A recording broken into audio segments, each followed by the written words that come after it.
Thank you. So today I'm actually going to be talking about the journey from zero to zero. And this is really a journey about some of the impulsive decisions that I've taken, some of the fresh starts that have been part of my life. So a little bit sharing about my own journey and largely about what is important in my life, what have I realized in terms of these decisions, and what is the path that it is taking to happiness.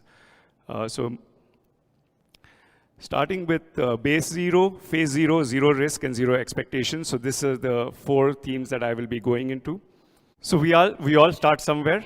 And just like everybody else, I started with, and I think the key thing over here is about starting with who we are.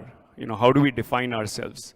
And who we are is actually based on a number of decisions, a number of choices that we take. So our choices and decisions, as it says, define who we are. And my journey is a culmination of all of these. Some of them have been good decisions, good choices, and some, well, not so good. And with luck, our choices, take us to where we want to go.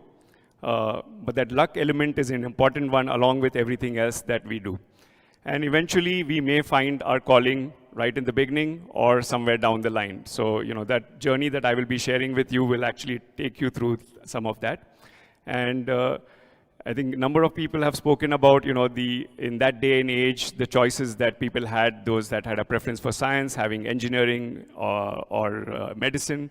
So I actually took up engineering. And in that, I moved into IT.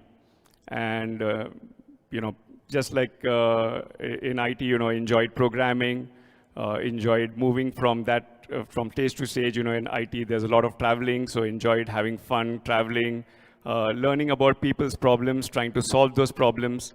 And I think, there is a saying that says, choose a job that you love, and you will never have to work a day in your life. I think mine ended up being like that, and it continues to be like that. So even though I was in IT, I was enjoying myself. I was enjoying learning different things, and through the process, trying to solve people's problems. And I think I enjoyed meeting people and solving their problems. So in terms of my source of joy, as I said, it was about interacting, meeting people, but it was also about problem solving. And my mother used to tell me that I'm a very lazy child, and so simplifying the work became another thing underlying which helped me to kind of take care of my laziness factor. And in that, because I was lazy, so while there was a positive to it, where I would try to simplify the work for myself and for others, but there was also the flip side of laziness, where I didn't want to look beyond a certain point. So if I have, found a solution, I felt that was the ideal solution, and I would want to stick to it. No matter any critique, any kind of suggestions, any questions asked on that, I would tend to get defensive. And those were the early days. I think one of the lessons that I learned when one of these solutions that I had got myself attached to and was very fond of, it kind of backfired. It did not work out for me. So what lesson I learned was that you need to love the problem and not the solution. If you love your problem, then automatically you will continue to work on trying to find solutions rather than getting stuck to the solution that you have got. The next is something that I will be talking about is phase zero. And I've called it phase zero simply because phase 1, 2, 3, etc. were all taken. So any kind of initiative that you take, typically you would have different phases different actions that you would be taking. And what I wanted to focus on is something that you do before you start off any initiative. So the first thing that you do before you take on any initiative, any task, any undertaking, so the question that I had is, why do it? Right? And there are many reasons why people do it, whether it is for the credit or the marks, whether it's because you paid a salary, whether it's because you're enjoying the challenge and you want to address it, whether it is because somebody has asked you to do it and you want to, whether you have a passion or to do that. So there are different reasons to doing it. So the reason that you need to know why that you should be doing it is because there is a once you know, then you know how invested you will be in it. So that is a very important factor in this. The other one is in terms of perceptions, and there's a quote from Albert Einstein, which I will read out to you. The horizon of many people is a circle with a radius of 0. They call this their point of view. And this is largely to talk about the fact that if we narrow our perspectives, if we do not keep an open mind, if we do not hear different people's ideas, then we end up having a very narrow view on how we will be able to do things. So the richness of your solutions, the richness of the way you take things forward will actually be based on the wider the perspective that you are able to take from various people. The next one is trust, and this is a two-level of trust. So one is trust in yourself, which basically gives you the self-confidence to be able to do things better. And then there is trusting others. And you'll know that trust is something that helps bring collaborations. If you are able to trust people, you will be able to collaborate better. And once you collaborate, it brings in robust thinking. And this thinking is nuanced. It will have different perspectives. It will be durable. So there is a lot of flexibility that collaborations allows you to bring in. The other thing that collaboration does is it builds empathy through relationships, through friendships. And this is an important element in making any project a success, any initiative a success. Just wanted to share a zero trust paradox where the belief in something that somebody is saying itself, is, or the non-belief of something that somebody is saying becomes, implementing of that itself. So, this person is saying we've implemented zero trust. The other person says, I don't believe you in a way the person is actually implementing the zero trust. And with trust, what goes hand in hand is respect.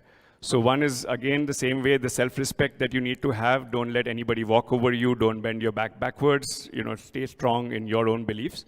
But it's also the belief that, that each one of us has something to offer. So respecting each person that is working with you in collaboration is an extremely important factor in making anything a success. The respect that comes in, it stems from the values that you hold and that the individuals that you're working with hold. So what do you stand for? And what do you stand up for? These are two very, very critical questions to answer. And without these values, we are nothing, we are zero. So what this tells you is, when you are starting any initiative, you will have, ups and downs in that project. You will have things that are uncertain, and those uncertainties will come no matter what phase, what project, what initiative you're taking up. What is important is to ensure that you follow your heart. Your decisions will not be wrong, right? So you use your moral compass, make sure that your values are standing behind, and those decisions will be fine. Now, talking about zero risk, and everybody knows that zero risk is a myth. Each one of us, takes risks at some point and at different levels in life. These are some of the examples that I wanted to share with you. There have been many instances, and these are like milestones that you go through. Some of them are ones where your decisions lead you to a different path altogether. So from IT, I have taken decisions that have taken me into education today, and I'm working in that field and space. I've been into leadership development, and I've been into edtech. So there's been a whole variety of things that I have taken up. These turning points or opportunities that come in have all come with an element of risk. And what is important here is, and I think I mentioned about being impulsive. There have been instances where I have said, okay, that's it, I'm giving up my job and starting off, and I did an entrepreneurial stint, which didn't work out incidentally. And then I quit my job when I was abroad, moved back to India, quit my job while I was in one country, moved to another country. I shifted base 2-3 times. And all of these things, it's easy to step back and on hindsight say these were calculated risks. And maybe some of them were. I did think them through. But there have been times when these risks were not purely calculated risks. These decisions, these impulsive decisions, were actually purely impulse that were driven by emotions. And these emotions were then translated into action. But what was important is what was at the core of that emotion was about achieving happiness. So when I took a decision, let's say to move back to India, it was to be back with family. It did not have too much of calculation in terms of what is it that I'm going to come here and do. Or when I quit to go and start an entrepreneurial stint, it was based on a trigger that was 9/11. At which point, I figured that if I was in that place, I would not be there to kind of pursue my dreams. And I had a dream that I wanted to build a product. So I decided that I'm going to go ahead and take it. I didn't have any backing. I did not have any safety net. I took it up. There have been other instances where opportunities were given to me in organizations. And I think a lot of it, when I go back and I think about these things, these have been opportunities that have been gifts. And I'm indeed extremely grateful for these opportunities, because without these opportunities, I don't think I would be standing here today sharing some of these things with any of you. These have been, like the first one that is there in this is about the workshop for volunteers, which I had to do at a very young age. And at that point in time, I was not very comfortable standing in front of people, stage fright, and you name it, right? So I tried, I had kind of scripted out something and tried to kind of do a little workshop, trial run.